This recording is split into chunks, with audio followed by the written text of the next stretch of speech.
L'histoire du prophète Adam.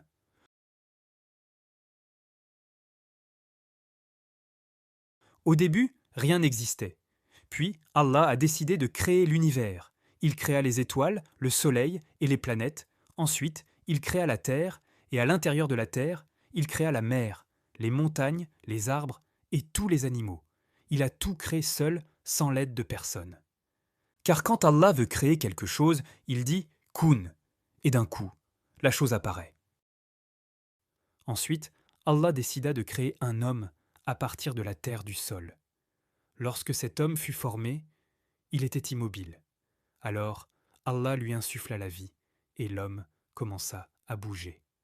Il éternua très fort et dit Alhamdulillah.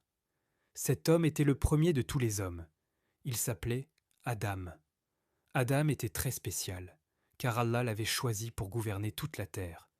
Je vais faire de lui mon représentant sur la terre, dit-il. Mais les anges dans le ciel posèrent une question. Pourquoi créer un homme alors que nous sommes déjà là? Ils ne comprenaient pas pourquoi Allah avait décidé cela. Allah leur répondit Je sais ce que vous ne savez pas encore. Puis il ordonna aux anges de se prosterner devant Adam. Tous les anges se prosternèrent, sauf Iblis qui refusa. Pourquoi refuses-tu de te prosterner alors que je te l'ai demandé? Dit Allah. Je suis meilleur que lui. Tu m'as créé de feu alors que tu l'as créé de terre, répondit Iblis. Iblis n'aimait pas Adam. Il se croyait plus important que lui. À cause de son orgueil, Allah le bannit du royaume céleste, et il fut maudit pour toujours. Iblis était un djinn. À partir de ce jour, il est devenu Shaitan, c'est-à-dire le diable.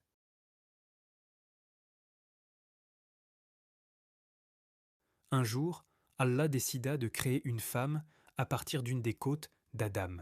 Cette femme s'appelait Hawa. C'était la toute première femme.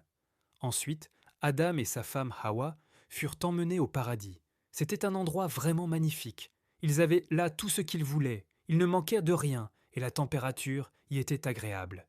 Adam et Hawa vivaient heureux, dans la paix et le bonheur. Allah leur parla et dit Restez dans le paradis et allez où vous voulez. Mais ne vous approchez pas de cet arbre-là, car il est interdit. Et faites attention à Shaitan, car c'est votre ennemi. Si vous ne le faites pas, il vous chassera du paradis et il vous rendra malheureux. Allah les avait prévenus de ne pas manger les fruits de l'arbre interdit et de ne pas écouter Shaitan.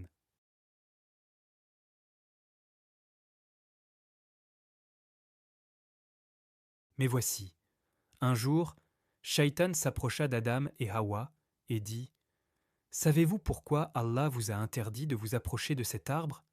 C'est parce qu'il ne veut pas que vous soyez des anges ou des personnes immortelles. Croyez-moi, car vous pouvez me faire confiance. Shaitan était rusé. Il avait promis qu'il disait la vérité alors qu'il mentait, car il fait toujours des fausses promesses. Mais Adam et Hawa ne le savaient pas. Après avoir entendu cela, ils commencèrent tous les deux à douter, et ils pensaient peut-être qu'il dit la vérité. Si nous mangeons les fruits de cet arbre, nous allons devenir des anges immortels. Pourquoi ne pourrait-on pas en manger? Finalement, ils écoutèrent Shaitan et tombèrent tous les deux dans son piège. Ils mangèrent les fruits de l'arbre interdit.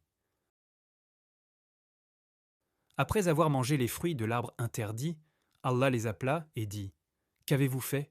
Je vous avais pourtant interdit de vous approcher de cet arbre, et je vous avais prévenu que Shaitan était votre ennemi. Adam et Hawa n'avaient pas écouté Allah. À cause de cela, ils furent chassés du paradis et envoyés sur la terre. Descendez d'ici. La terre sera l'endroit où vous vivrez maintenant, dit Allah. Shaitan fut lui aussi envoyé sur la terre. Mais il demanda une dernière faveur à Allah. Il parla et dit Laisse-moi en vie jusqu'au jour du jugement dernier. Je te jure que je vais tous les égarer et je vais les écarter de ton chemin jusqu'à ce qu'il n'y ait plus personne pour t'adorer. Allah accepta, mais il fit lui aussi une promesse.